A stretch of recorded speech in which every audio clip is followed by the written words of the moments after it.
Sifat matahari itu terang benderang memancarkan sinarnya tiada pernah berhenti. Segalanya diterangi, diberinya sinar cahaya tanpa pandang bulu. Sebagaimana matahari, seseorang harus bisa memberikan pencerahan kepada orang lain.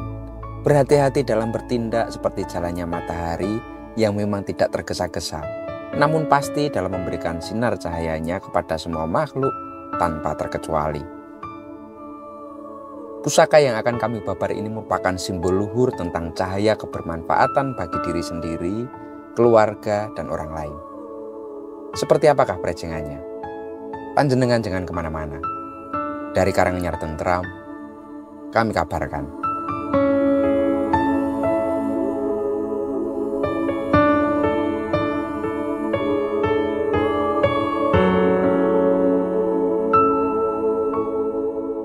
Busananya gagah ya, ladrang Surakarta terbuat dari kayu gembol jati lawasan. Memberikan kesan yang begitu kokoh dan sangat kuat.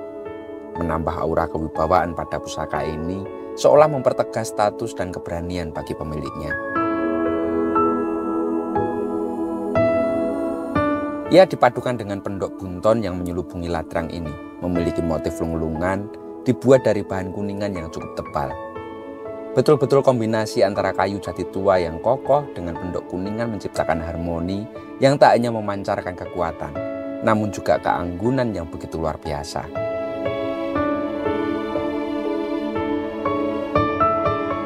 Secara keseluruhan prejengan pusaka ini nampak sangat nyatrio, birawa, dan tentu saja tutut hati.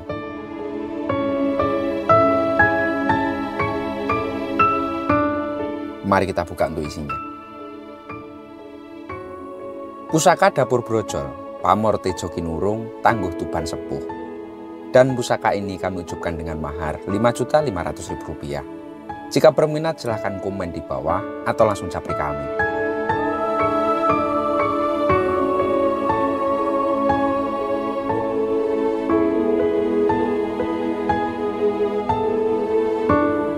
Kesan wangun, gagah, berwibawa tertangkap dalam aura pancaran buaya Tejo Kinurung ini. Secara visual, pamor wengkonnya mulai dari wuwungan gonjo membingkai sempurna di sepanjang sisi bilah tanpa terputus dan sangat rapi.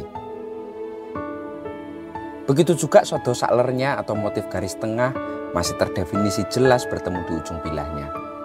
Benar-benar penerapan pola pamor dalam sebuah karya spiritual yang sangat cantik, penuh estetika keindahan, yang tentu saja diiringi dari skill yang mumpuni dari sang empu untuk membantu mewujudkannya.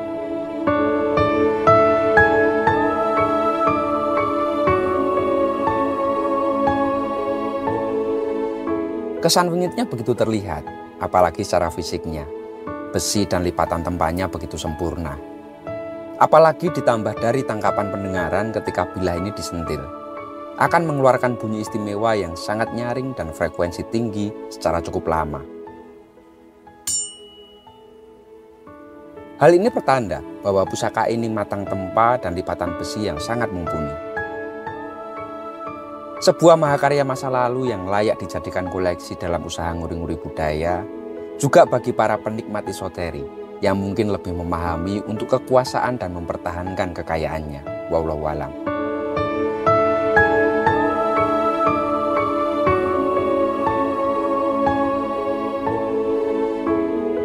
Pamor dan esoteri atau tuah ibarat dua sisi mata uang. Ia adalah dua hal yang nyaris tak berjarak. Guratan pamor pada bilah keris adalah lambang-lambang yang penuh makna. Pun demikian dengan garis adat 3 atau pamor Tejo Kinurung ini. Ia mempunyai kedalaman makna yang begitu luar biasa.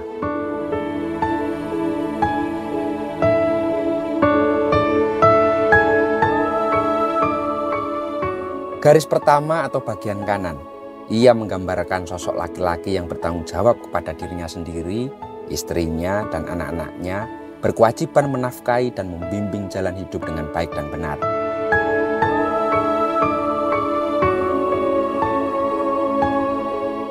Lalu garis kedua, bagian kirinya, melambangkan tanggung jawab yang lebih besar lagi, karena ia mempunyai kemampuan mengayomi orang-orang sekitarnya, saudara-saudara mereka, dan orang-orang terdekat kita.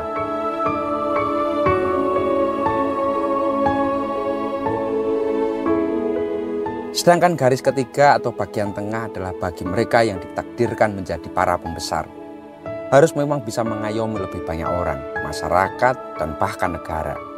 Demikian dengan penamaan Pamortejo Kinurung, yang artinya cahaya yang terkurung. Tentu saja ada harapan dan doa. Di dalam diri kita ada yang namanya nurani, yaitu hati yang mengandung nur atau tejo, yang memang mengandung cahaya.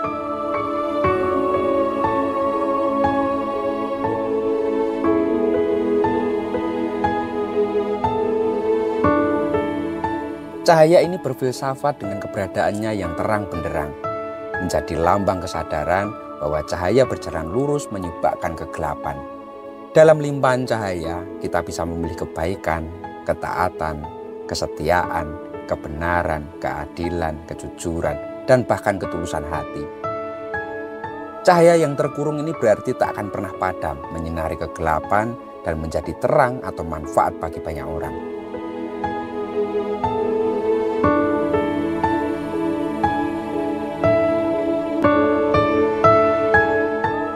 Dalam bahasa semiotikanya, garis tengah juga melambangkan tentang pertumbuhan selayaknya tanaman padi.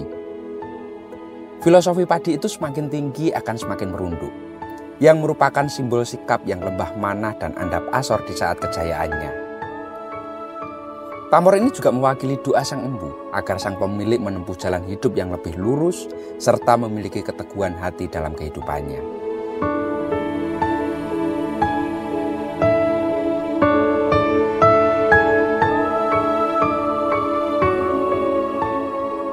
Sedangkan garis yang membingkai kanan kiri atau disebut pengkon itu sebagai simbol circle of protection, yakni perlindungan secara kasat mata maupun yang tak kasat mata. Faktanya tidak peduli seberapa baik kita saat memperlakukan orang dan apa yang kita lakukan untuk mereka, akan selalu ada orang yang tidak menyukai kita.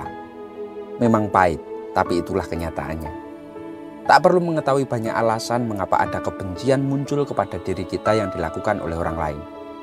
Tentu yang cukup kita lakukan adalah kewaspadaan dan lebih titen terhadap pergaulan kita sehari-hari. Selebihnya dalam menjalin hidup pokoknya sing adem dan sing ayem. Mari bergandengan tangan dan saling mendoakan saja. Mudah-mudahan hidupku, hidupmu, dan hidup semua makhluk bisa berbahagia. Matur nuwun dan salam tutut hati.